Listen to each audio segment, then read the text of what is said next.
संसार में आपको कुछ लोग ऐसे मिलेंगे जो इस शरीर को ही आत्मा समझे हुए हैं। कहते हैं जी शरीर आत्मा है, इसके अलावा आत्मा नाम की कोई चीज़ नहीं है। शरीर के अंदर क्या है? ये कर्म इंद्रियों का और ज्ञान इंद्रियों का समुदाय है, शरीर और कुछ भी नहीं।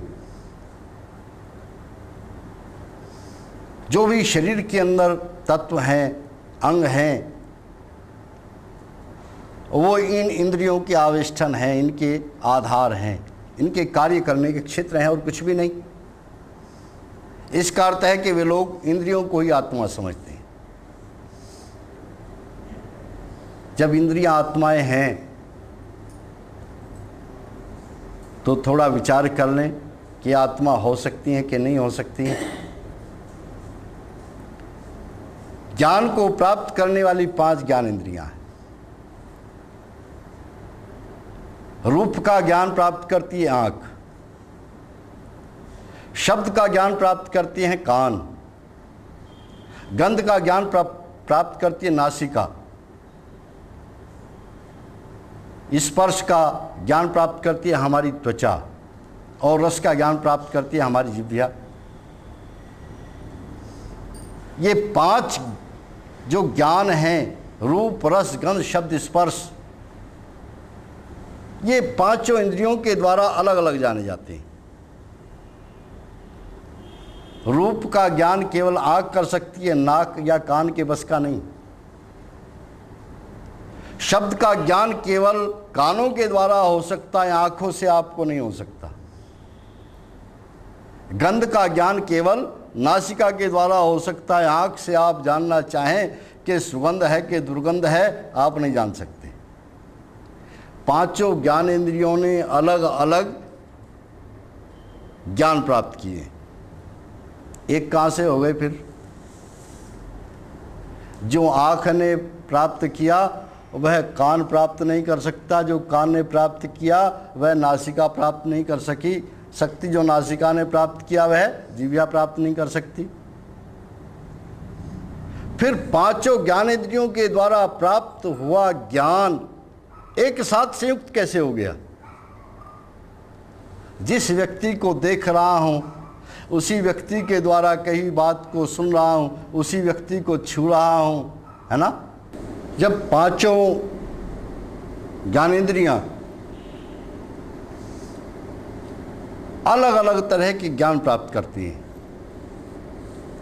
तब ये एक साथ संयुक्त कैसे हो जाती हैं?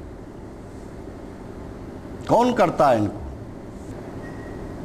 आप सोचेंगे कि इनको संयुक्त करने वाला एक तत्व है जिसको मन कहते हैं। वह मन इनको संयुक्त करता है, क्योंकि मन जिस ज्ञानेंद्रिय के साथ लगा होता है उसका ज्ञान प्राप्त करता है। लेकिन उन लोगों के लिए मैं बताना चाहता हूं, मन भी एक समय में एक ही ज्ञानेंद्रिय के साथ रहता है। एक समय में एक ही ज्ञान को मन प्राप्त कर सकता है, 2 ज्ञानों को एक साथ मन प्राप्त नहीं कर सकता। जब आंख देख रही होती है उस समय आंख के साथ मन होता है, कान के साथ नहीं होता। जब कान शब्द ग्रहण कर रहे होते हैं उस समय मन कान के साथ होता है, आंख के साथ नहीं होता। हमको प्रतीत होता है कि सारी चीज़ों को एक साथ ग्रहण किया जा रहा है, मन के द्वारा तो होता नहीं। फिर कोई तीसरा तत्व है जो आँख के द्वारा प्राप्त किए हुए ज्ञान को, कान के द्वारा प्राप्त किए हुए ज्ञान को, नासिका के द्वारा प्राप्त किए हुए ज्ञान को, जिह्वा के द्वारा प्राप्त किए हुए ज्ञान को, त्वचा के द्वारा प्राप्त किए हुए ज्ञान को एक साथ संयुक्त करता है, एक साथ जोड़कर सामूहिक रूप में देखता है, जानता है। इंद्रियां नहीं हो सकती, मन नहीं हो सकता, बुद्धि होने का तो प्रश्न ही नहीं। फिर कौन है? उसी को शास्त्रकारों ने जीवात्मा कहा है। वह जीवात्मा समस्त अनुभवों का आधार है, समस्त अनुभवों का अनुभव करने वाला है। वह जो आत्मा है वह शरीर नहीं, मन भी नहीं, बुद्धि भी नहीं, इन सब से अलग है, चेतन तत्व है। लेकिन हम इस शरीर को आत्मा समझ लेते हैं। छांदोग्य उपनिषद के अंदर एक बहुत सुंदर आख्यान आता है जो इस विषय को बहुत अच्छी तरह स्पष्ट करता है। एक बार देव और असुर दोनों प्रजापति के पास चले गए। प्रजापति ने उनको बहुत सुंदर उपदेश किया कि देखो, जो आत्मा को जान जाता है वो आप काम हो जाता है, फिर उसको हर्ष, शोक, क्षुधा, तृषा व्यथित नहीं करती, दुखी नहीं करती। देव भी असुर भी दोनों उपदेश सुनकर चले गए। अलग अलग स्थानों पर बैठकर विचार करने लगे। प्रजापति ने उपदेश तो बहुत अच्छा किया है, जो आत्मा को जान लेता है वो आप काम हो जाता है, बहुत सुंदर उपदेश किया। लेकिन प्रजापति ने ये तो बताया ही नहीं आत्मा क्या है। जब तक ये पता नहीं लगेगा आत्मा क्या है, तब तक आत्मा को जानेंगे कैसे। देवों ने अपना प्रतिनिधि इंद्र को बनाया, असुरों ने अपना प्रतिनिधि विरोचन को बनाया और दोनों से कहा आप जाइए इंद्र के पास, प्रजापति के पास, और जाकर के पता कीजिए, ज्ञान प्राप्त कीजिए कि आत्मा क्या है। इंद्र और विरोचन दोनों प्रजापति के पास पहुंचे समित पानी होकर। हमारी प्राचीन प्रथा है, परिपाटी है, आचार्यों के पास जाते हैं, खाली हाथ नहीं जाते, कुछ न कुछ भेंट लेकर जाते हैं, समित पानी होकर जाते हैं। दोनों पहुंचे और रहने लगे।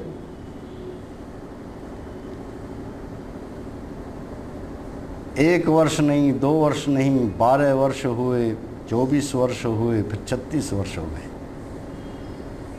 देखो कैसा विचित्र है ये ज्ञान। आज हम लोगों को बुलाते हैं तरह तरह के प्रलोभन दे करके, आ जाओ गुरुजी महाराज के दर्शन करते तुम्हारे पाप क्षमा हो जाएंगे, तुम्हें ईश्वर के दर्शन हो जाएंगे। बड़ा शानदार पंडाल लगाते हैं, बड़े शानदार अच्छे अच्छे पोस्टर लोगों को बुला रहे हैं। आ जाएं तो उनको प्रलोभन देते हैं, फिर भी लोग नहीं आते। आ जाते हैं तो हम कहते हैं बहुत अच्छा हुआ, खुश हो जाते हैं। लेकिन हमारी ऋषि परंपरा बड़ी उल्टी है, विचित्र है इसकी। वहाँ जिज्ञासु आचार्य के पास जाता था, पूछते ही नहीं थे कौन है, कैसे आया। कोई प्रलोभन नहीं, कोई लालच नहीं। ऐसा नहीं कि चलो वर्षों में कोई भूला भटकाया है, इसको थाम कर रखो कहीं भाग न जाए। 36 वर्ष हो गए, पूछा ही नहीं प्रजापति ने कौन है, कैसे हैं, कैसे रह रहे हैं। 36 वर्ष के पश्चात इंद्र और विरोचन को बुला करके प्रजापति ने कहा, आप लोगों को बहुत समय हो गया यहाँ रहते हुए, किस प्रयोजन से आए थे। इंद्र और विरोचन ने हाथ जोड़ करके कहा, प्रजापति आपने एक बार उपदेश किया था कि जो आत्मा को जान लेता वो आप काम हो जाता है। ये आत्मा क्या है यही जानने आए। प्रजापति ने कहा, अच्छा आत्मा को जानने आए हो कि हाँ। एक जल से भरा हुआ पात्र लेकर के आओ। पात्र मंगाया, दोनों से कहा देखो इसमें क्या दिखाई देता है। दोनों ने उस पात्र में झांक कर देखा तो उन्हीं का प्रतिबिंब दिखाई दे रहा था। कहने लगे कि हम दिखाई देते हैं। प्रजापति ने कहा, अब तुम दोनों आभूषण धारण करके आओ। दोनों आभूषण धारण करके आए, प्रजापति ने कहा फिर देखो इसमें। दोनों ने देखा तो देखकर कहने लगे कि हम बहुत सुंदर दिखाई दे रहे हैं। प्रजापति ने कहा देखो जो तुमको दिखाई दे रहा है ना जल में, बस वही आत्मा है, जाओ, वही आत्मा है। दोनों वहां से चले गए। विरोचन ने जाकर असुरों में घोषणा कर दी कि देखो प्रजापति ने बता दिया है कि ये शरीर ही आत्मा है, इस शरीर के भरण पोषण में लगे रहो, इसको खूब अच्छी तरह सजाओ संवारो, यही आत्मा है। तो उपनिषदकार कहते हैं तब से असुरों में शरीर को सजाने संवारने की परिपाटी चल पड़ी। असुरों में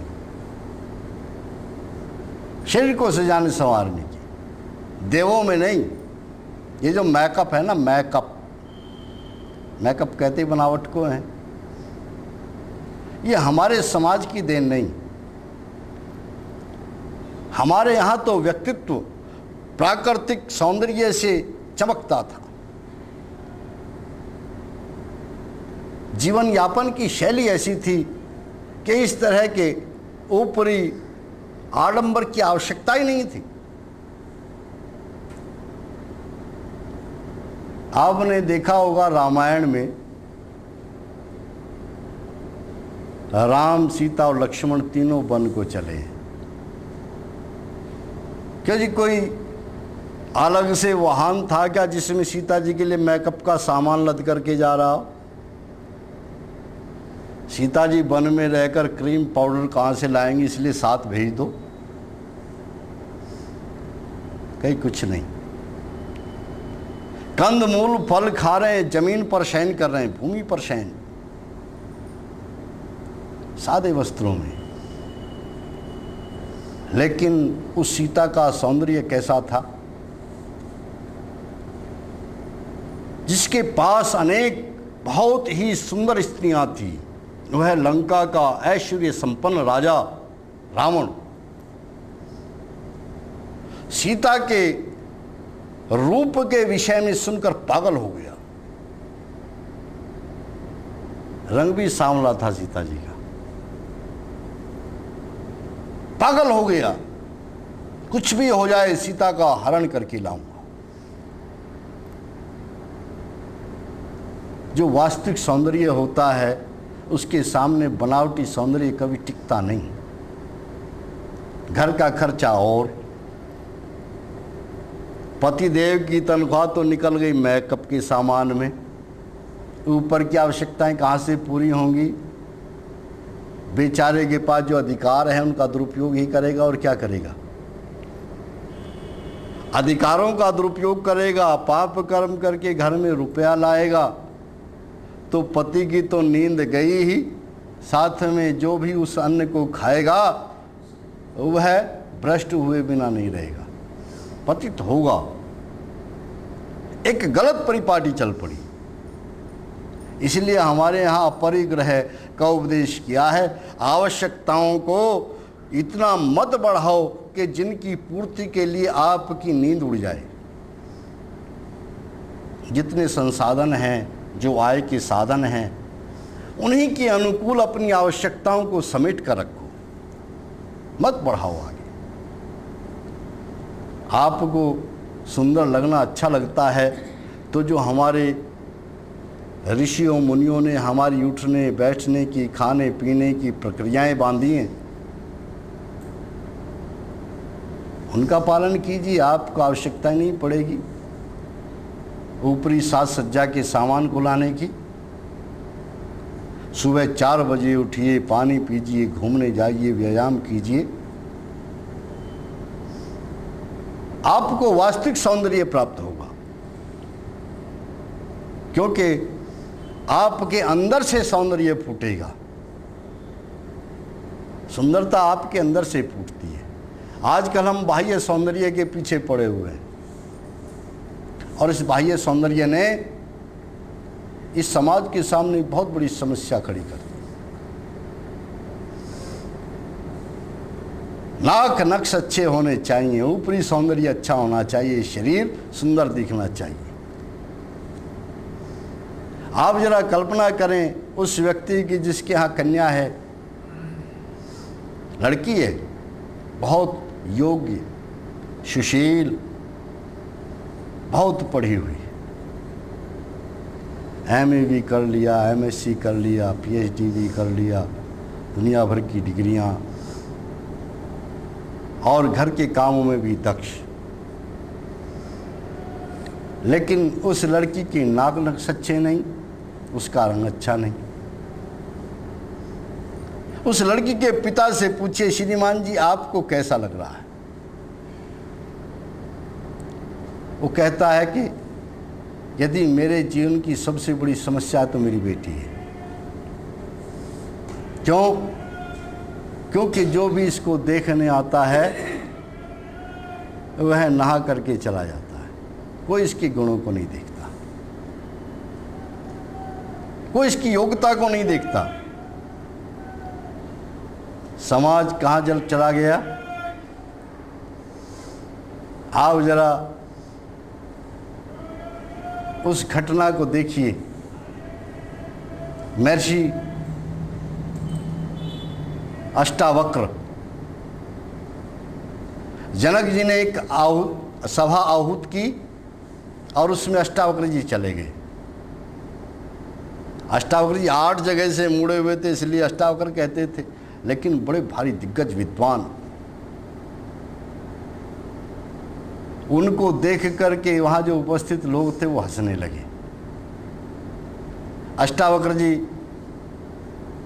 उन लोगों को हंसता हुआ देखकर, उपहास बनाता हुआ देखकर वहाँ से चल पड़े। महाराज जनक ने आगे बढ़ कर के कहा, ऋषिवर आप आए और चल पड़े, क्यों?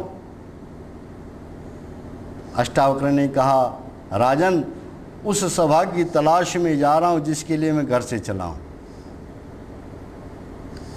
जनक जी ने कहा कि ऋषिवर यही वो सभा है विद्वानों की जहाँ के लिए आपको बुलाया है। अष्टावक्र जी कहने लगे, राजन आप गलत बोल रहे हैं, मुझे विद्वानों की सभा के लिए बुलाया गया था। यह विद्वानों की सभा नहीं, यह तो चमारों की सभा है। जो चमड़े की पहचान करने वाले, चमड़े का काम करने वाले, उनको चर्मकार कहते हैं। अब भ्रंश हो गया, लोग बुरा मानने लगे। उनका कल को कुंभकार के लिए भी बुरा मानना, और भी अब भ्रंश होकर कुम्हार हो गया। परसों को फिर स्वर्णकारों के लिए भी बुरा मानना, क्योंकि स्वर्णकार का सुनार हो गया। कारोबारों के नाम है ये, इसमें बुरा मानने की कोई बात ही नहीं। ये चमड़े की पहचान करने वाले लोग हैं। आज हमारा समाज में ही खड़ा है। हम ऊपरी आवरण को देखते हैं, घर में जाकर हमारे घर में तोड़ फोड़ मचाएगी कि नहीं मचाएगी, सुख शांति रहेगी कि नहीं रहेगी, इसकी कोई परवाह नहीं। हाँ, हेयर कटिंग किसी हीरोइन की तरह होना चाहिए, नाक नक्श किसी हीरोइन से मिलते हुए होने चाहिए, उठने बैठने का ढंग किसी मॉडल की तरह होना चाहिए। कल्पनाएं हमारे दिमाग में। और श्रीमान जी का जो देखने जा रहे हैं उनका भी कहीं कुछ नक्शा मिलाया कि नहीं? नहीं, शरीरों के ऊपर ध्यान केंद्रित है। यह आसुरी वृत्ति है, आसुरी परिपाटी। विरोचन ने जाकर के कहा, इंद्र ने इस शरीर को ही आत्मा बनाया, इसलिए इसको सजाओ संवारो। कहते हैं तब से असुरों में इस शरीर को सजाने संवारने की परिपाटी चल पड़ी। लेकिन दूसरी ओर इंद्र बैठे हुए विचार कर रहे हैं।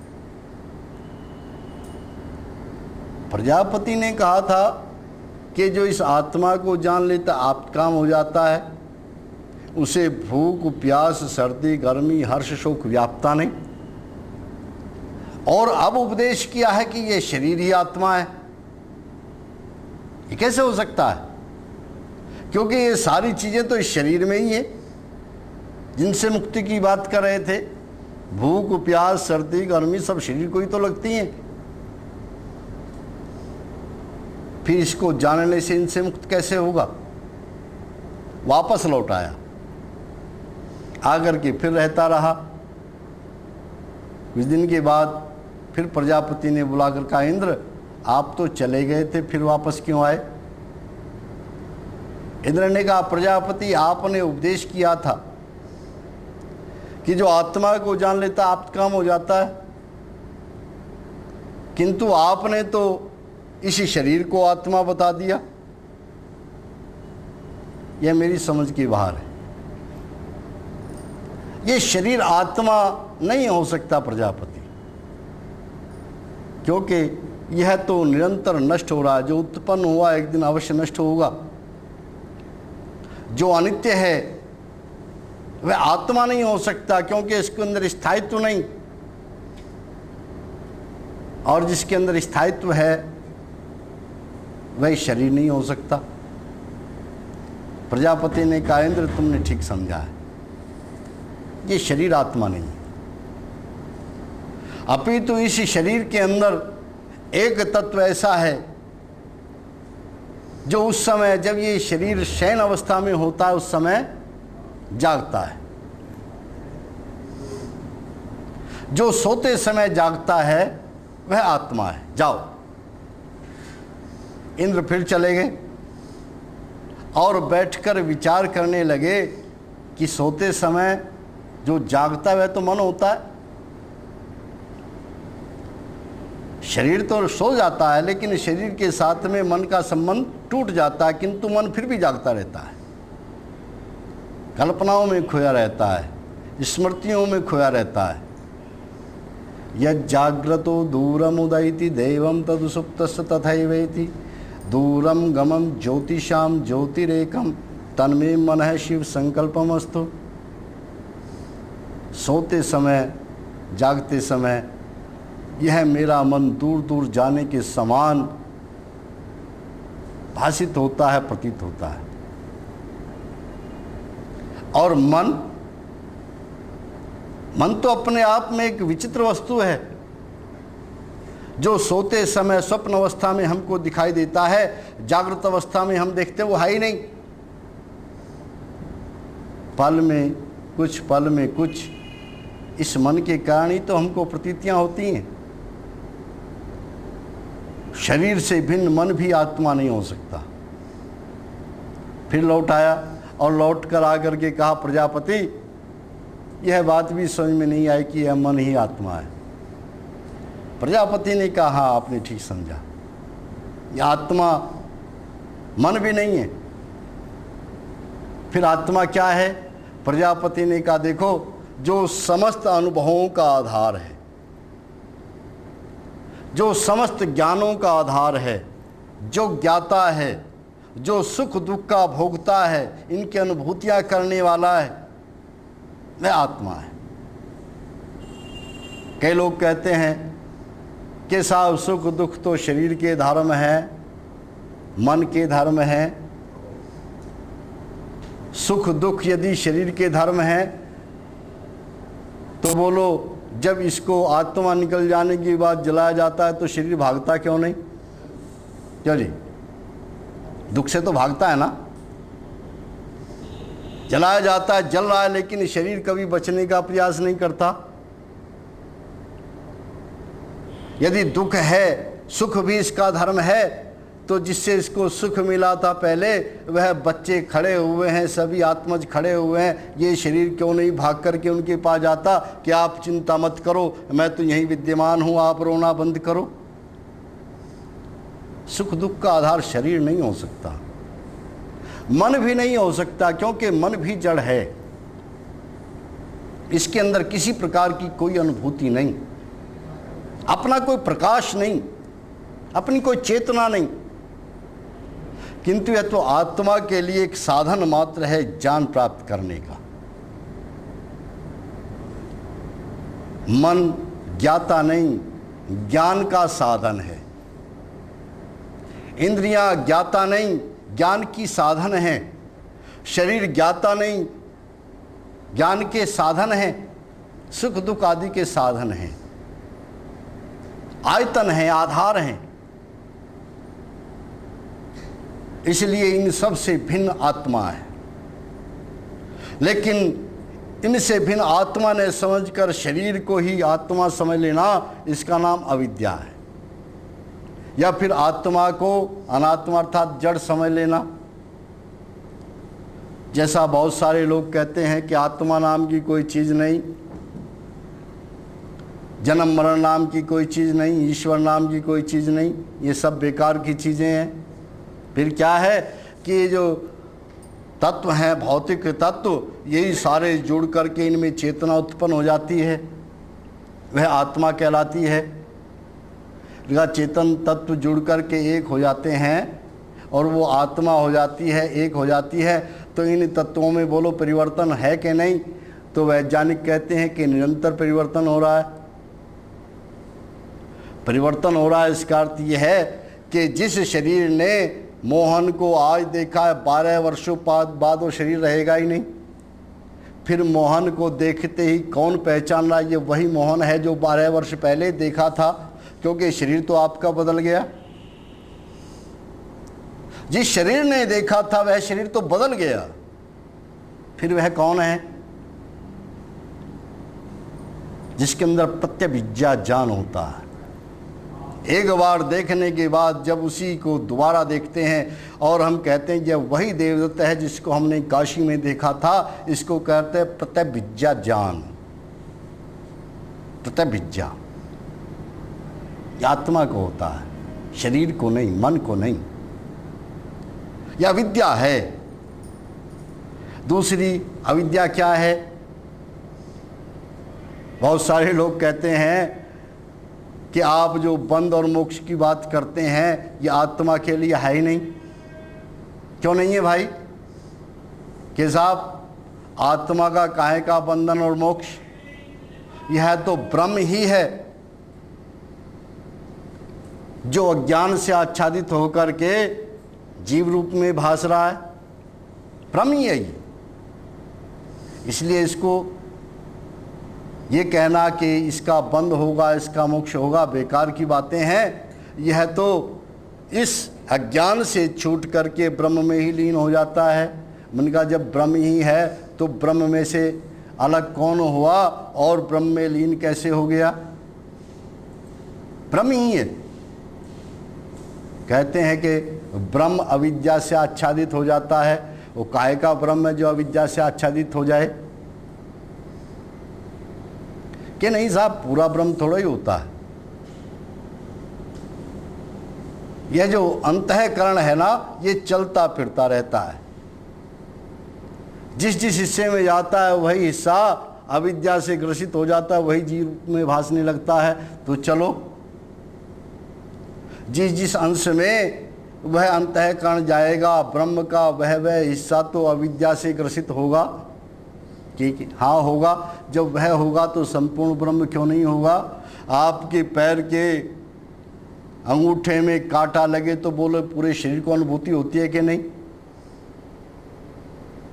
तो जब ब्रह्म एक है, अखंडित है, तो उसका एक अंश यदि अज्ञान से आच्छादित हो गया तो पूरा ब्रह्म ही अज्ञान से आच्छादित हो गया। अर्थात पूर्ण ब्रह्म ज्ञानी नहीं रहा। पूर्ण ब्रह्म पूर्ण ज्ञानी नहीं रहा। क्या विद्या की बातें? ब्रह्म अलग है, जीव अलग है।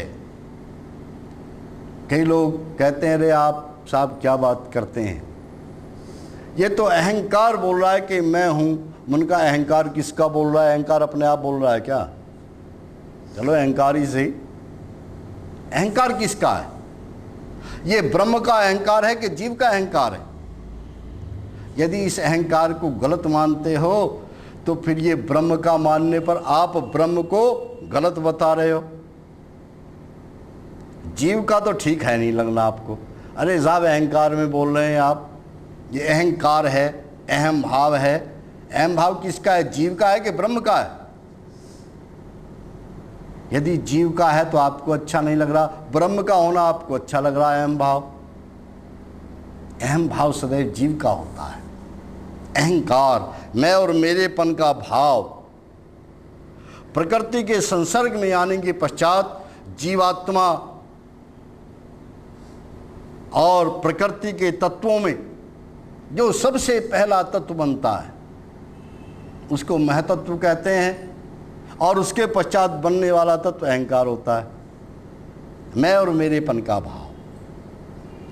और ये मैं और मेरेपन का भाव हमेशा घातक नहीं होता। कई लोग कहते जी अहंकार को छोड़ो। अरे अहंकार, कौन से अहंकार को छोड़ें?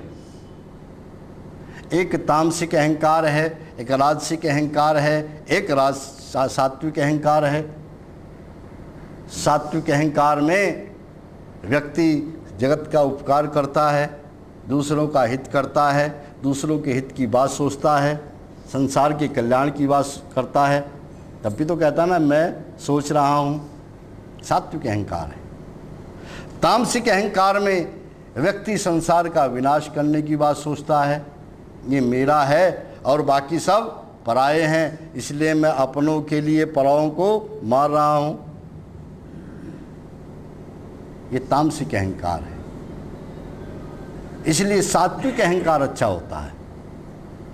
ये जीवात्मा के प्रकृति के संसर्ग में आने के पश्चात उत्पन्न हुआ तत्व है। इसलिए ब्रह्म में इस बात को घटा देना कि अहम ब्रह्मास्मि, मैं ब्रह्म हूँ, मैं ब्रह्म हूँ। जब जीवात्मा का कहना आपको अच्छा नहीं लगता इस प्रकार से गर्भोक्ति, तो ईश्वर कह रहा है तो अच्छा कैसे हो सकता है? अभी तो उपनिषद में इस प्रसंग को आप पढ़ेंगे तो आपको पता लगेगा कि है प्रसंग वहाँ उस अवस्था के लिए जब समाधि अवस्था में जीवात्मा ब्रह्म की आभा में लीन होता है। उस समय जीवात्मा कह उठता, आहा अहम ब्रह्मास्मि, अर्थात मैं ब्रह्म में अवस्थित हूँ, ब्रह्म में अवस्थित हूँ, मैं उसके आनंद को भोग रहा हूँ। लेकिन यह जो अलग अलग सत्ताओं का अस्तित्व है, इसमें एक दूसरे का आरोपण करके उसको मान लेना, इसी का नाम अविद्या है। इस अविद्या के कारण व्यक्ति हमेशा बंधन में पड़ता है, जन्म मरण के चक्र में पड़ा रहता है। वह हमेशा सोचता है कि इस संसार के अंदर सुख है,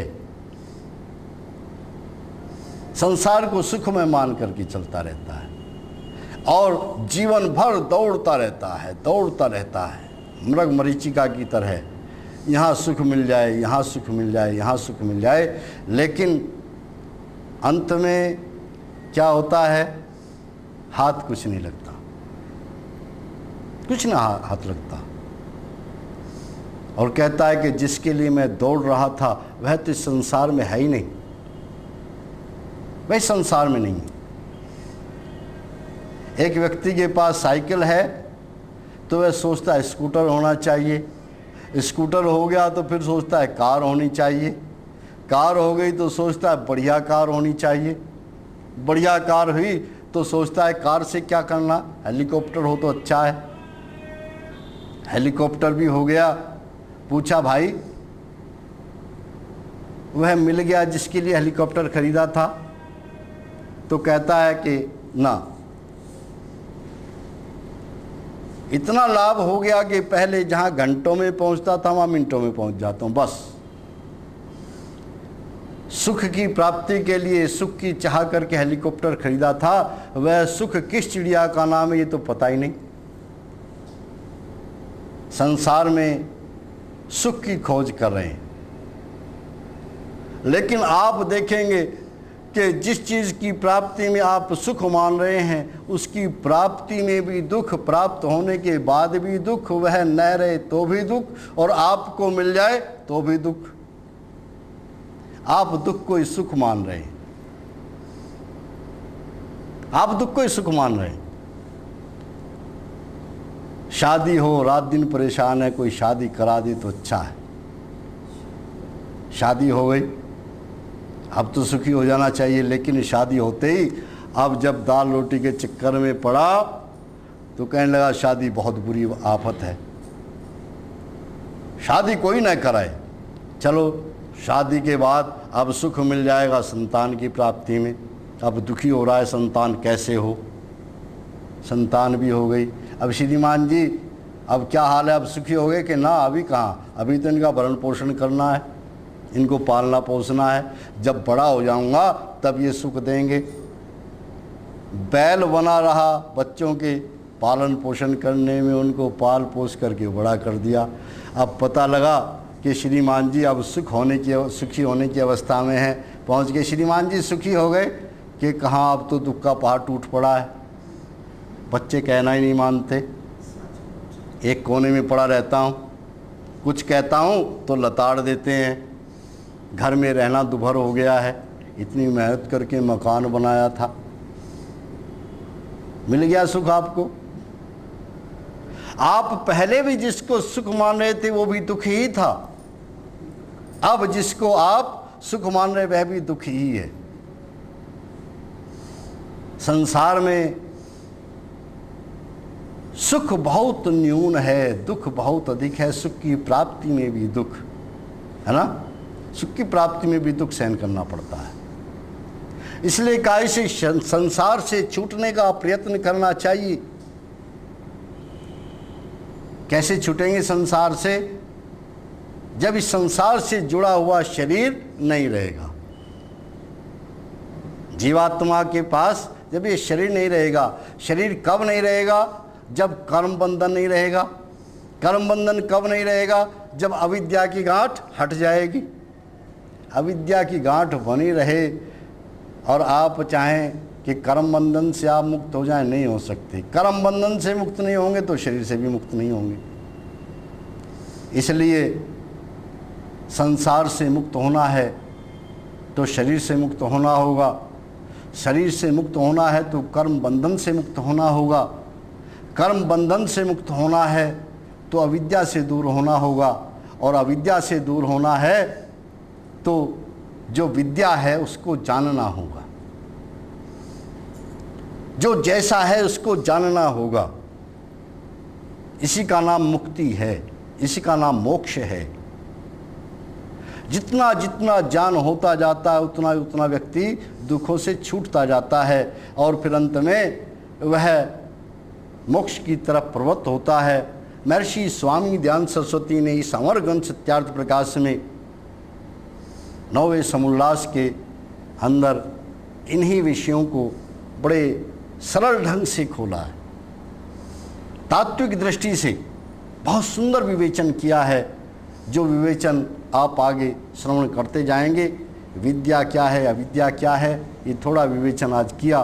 कल जो मोक्ष का स्वरूप है वो क्या है, मोक्ष की प्राप्ति कैसे होती है, इस विषय में आगे चर्चा करेंगे। विद्या और अविद्या, इन दोनों को समझकर व्यक्ति अविद्या का नाश करे और विद्या की प्राप्ति करे, इससे व्यक्ति अपने लक्ष्य को प्राप्त कर जाता है। जीव का लक्ष्य है मोक्ष की प्राप्ति करना, अर्थात उस मोक्ष को प्राप्त कर जाता है। अब प्रश्न उत्पन्न होता है कि मुक्ति किसे कहते हैं। महर्षि स्वामी दयानंद सरस्वती ने बहुत सुंदर ढंग से इसकी विवेचना की। प्रश्न उपस्थित किया, मुक्ति किसको कहते हैं? उत्तर दिया है, जिसमें छूट ना हो जाए उसको मुक्ति कहते हैं। किससे छूटना हो? जिससे सब जीव छूटना चाहते हैं। किससे छूटना चाहते हैं? उत्तर दिया कि दुख से छूटना चाहते हैं। संसार में सब जीव दुख से छूटना चाहते हैं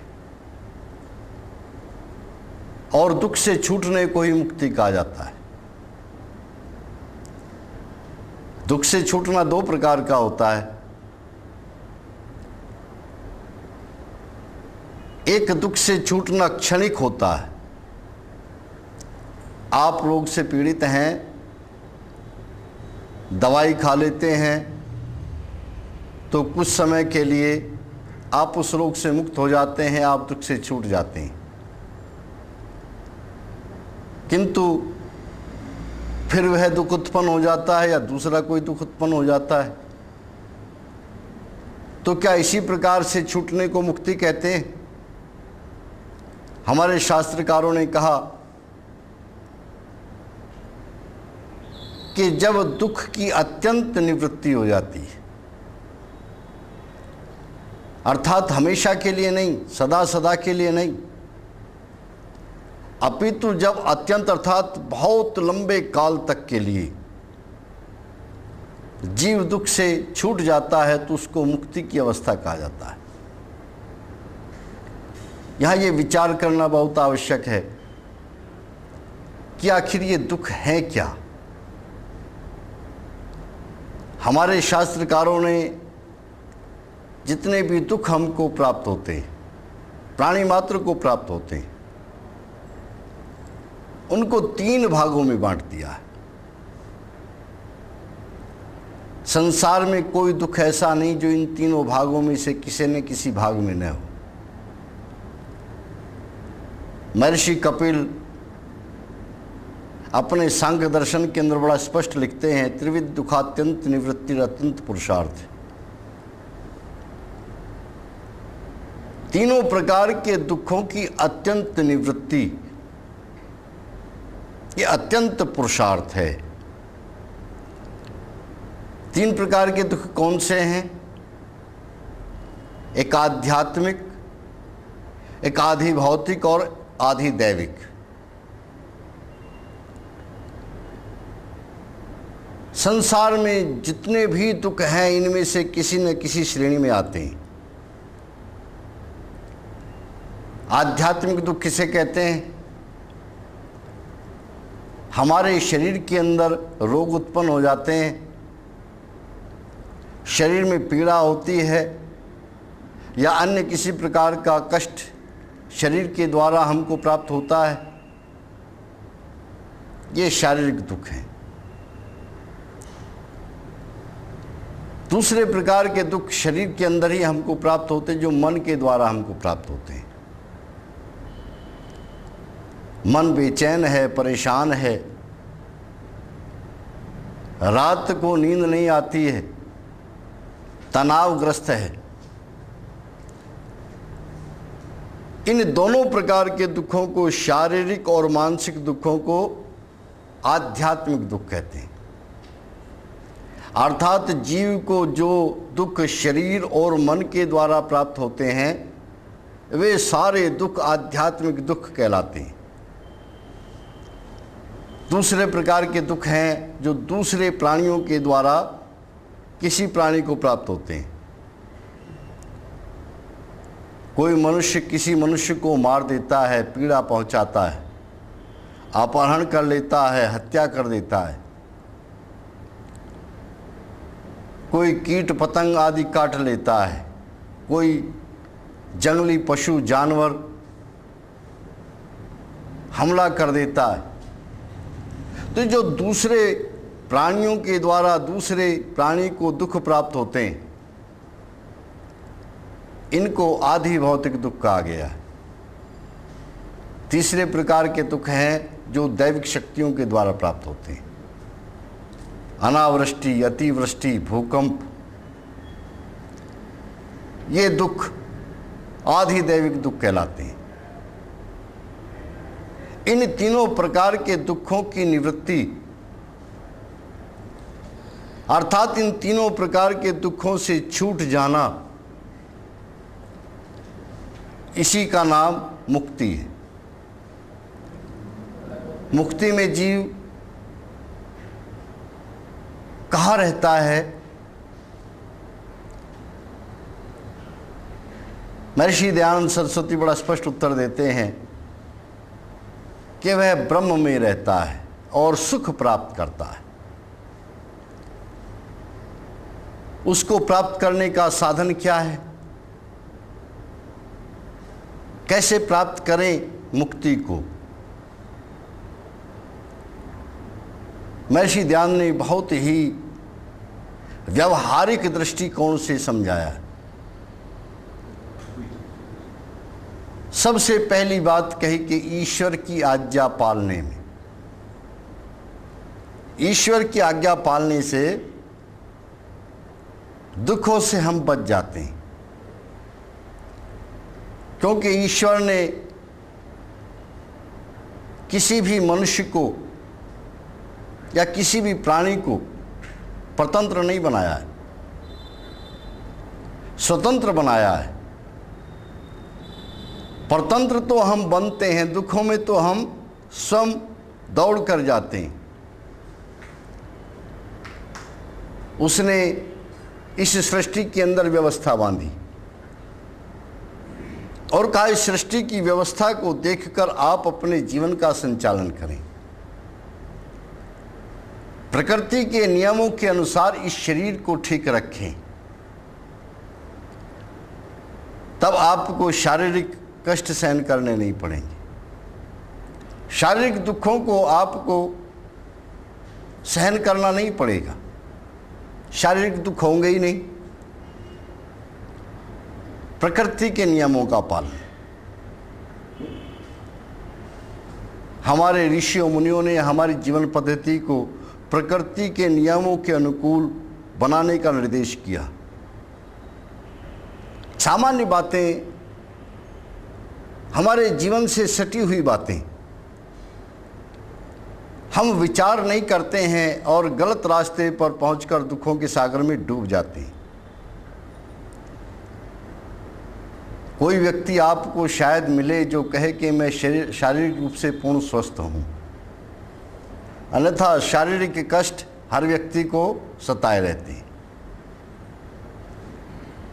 शारीरिक नियमों का पालन न करने के कारण, उदाहरण के रूप में आपको बता रहा हूं, इस शरीर के अंदर जो भी तत्व हैं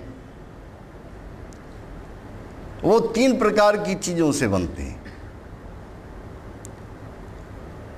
और उन 3 प्रकार के तत्वों को शरीर के अंदर समुचित अनुपात में रखना ये हमारा काम है। कैसे रखें?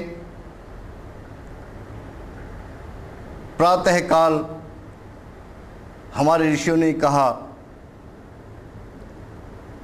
कि ब्रह्म मुहूर्त में उठना चाहिए, ब्रह्म मुहूर्त में जाग जाना चाहिए। ऐसा नहीं है कि हमारी नींद से उनको कोई परेशानी थी, कोई द्वेष था, हमारे हित के लिए बताया।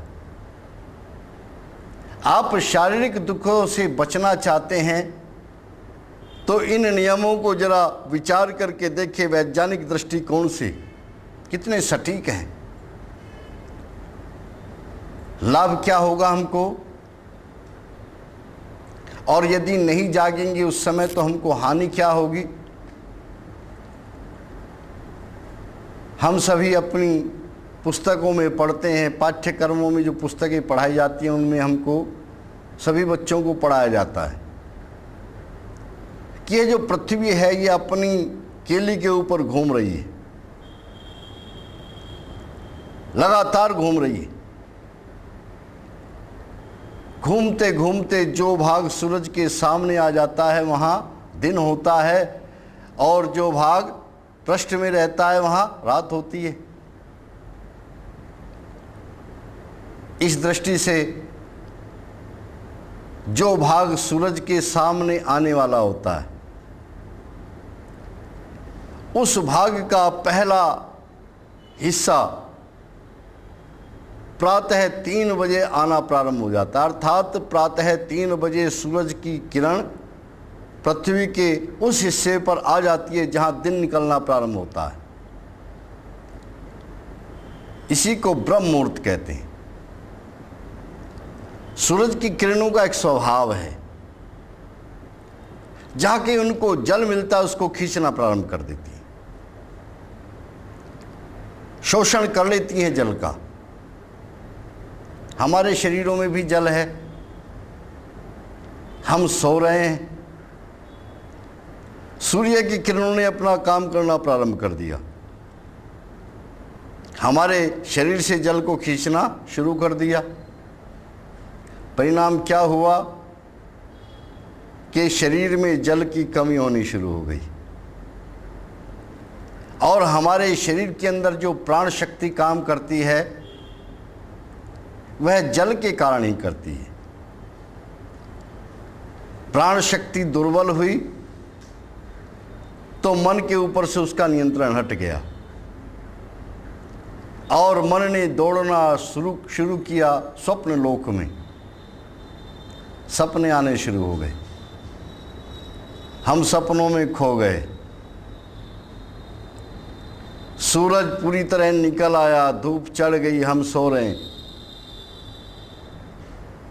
जबरदस्ती उठाया गया। सोए थे इसलिए थकान समाप्त हो जाएगी, शरीर तरोताजा हो जाएगा, लेकिन उठने पर बिल्कुल उल्टा महसूस हो रहा है। ऐसा लग रहा है जैसे किसी ने लाठियों से पीट दिया है। उठा नहीं जा रहा, आलस्य से भरा हुआ शरीर है। शरीर में आलस्य है। हम क्या करते हैं, एक बहुत तेजी से प्रचलन इस देश में चल रहा है बेड टी का। सोते उठते ही आंखें खुली नहीं, सामने चाय का कप आ गया। हमने चाय में चुस्की ली, चाय पी और कहते हैं कि स्फूर्ति आ गई। उसको हम स्फूर्ति मानते हैं। नींद खुल गई, ये स्फूर्ति नहीं होती। ये तो ठीक वह स्थिति है जैसे कि घोड़ा दौड़ रहा है। दौड़ते दौड़ते दौड़ने की गति उसकी मंद पड़ी। घोड़ा चलाने वाले ने चाबुक उठाया, घोड़े की पीठ पर जोर से मार दिया। घोड़े ने फिर तेज दौड़ना शुरू कर दिया। अब आप इसको घोड़े में शक्ति का संचार होना कहेंगे क्या? शक्ति का संचार नहीं हुआ घोड़े में। वह तो चाबुक की मार के कारण, उस पीड़ा के कारण दौड़ना प्रारंभ करता है। ठीक यही स्थिति हमारी होती है। प्राण शक्ति पहले ही कमजोर हो गई। शरीर के अंदर जल की कमी हो गई। हमने चाय का हथौड़ा ऊपर से मार दिया। चाय का चाबुक लगा, उत्तेजना शरीर के अंदर आई। हम कहते हैं हमारे अंदर शक्ति आ गई, स्फूर्ति आ गई। ये स्फूर्ति नहीं है। आप जीवन शक्ति को लगातार कम करते हुए जा रहे हैं। ये मशीन जो शरीर के रूप में हमको मिली है, हमारे भोग के लिए हमको मिली है, ईश्वर ने इसमें जो ऊर्जा दी है वह 100 वर्षों तक के लिए दी है। केवल सांस लेने के लिए नहीं। हमारे यहाँ सांस लेने का नाम जीना नहीं।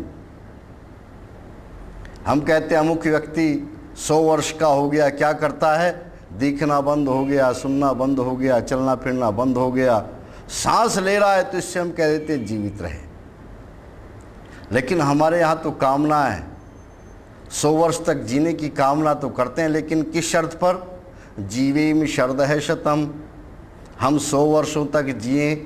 कैसे जिए? शृणुयाम शरदः शतम। 100 वर्षों तक सुनते भी रहें। पश्येम शरदः शतम।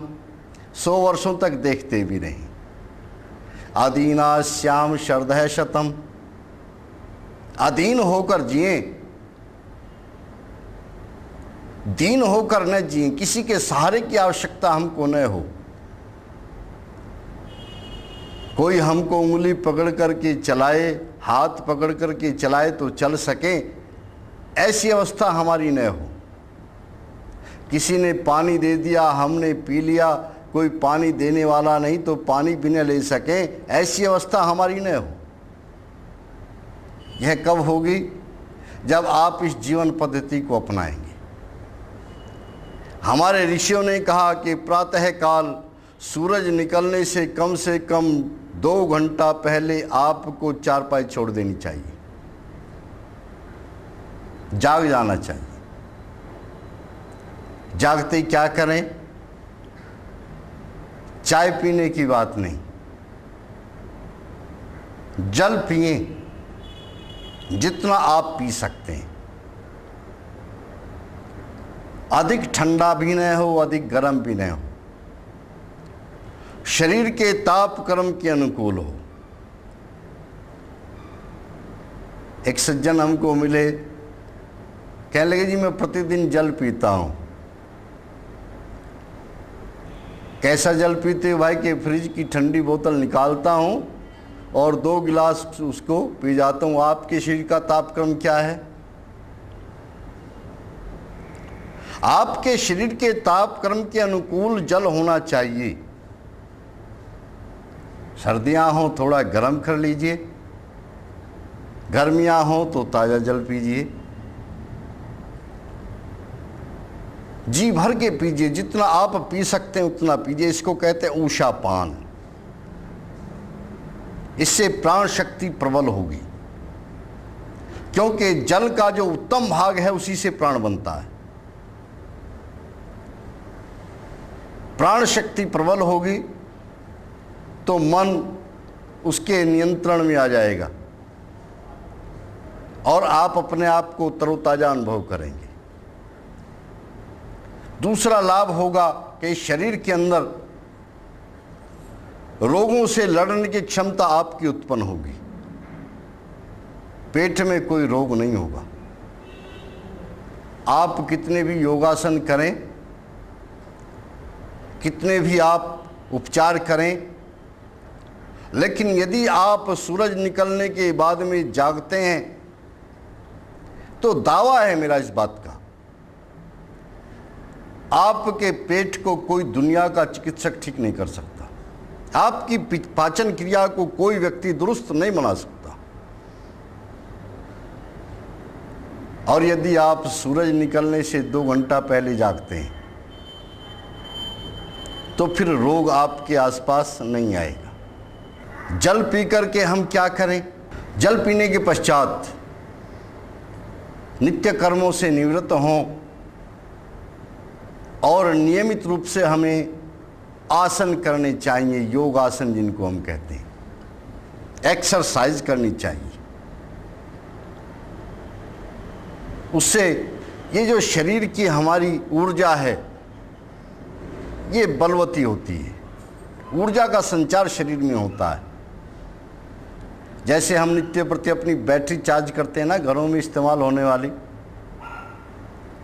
ऐसे ही शरीर रूपी बैटरी चार्ज होती है। आप दिन भर जो काम करेंगे आपको काम करने में आनंद आएगा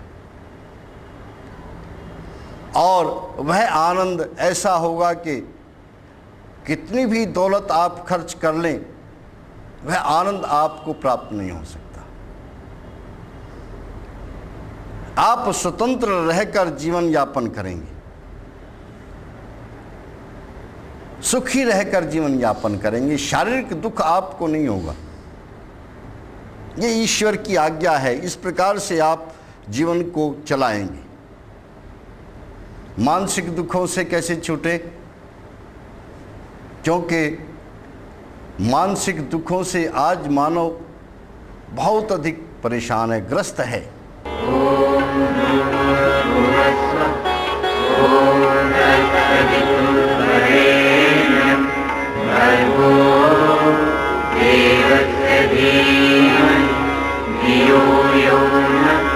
प्रचोदयात्।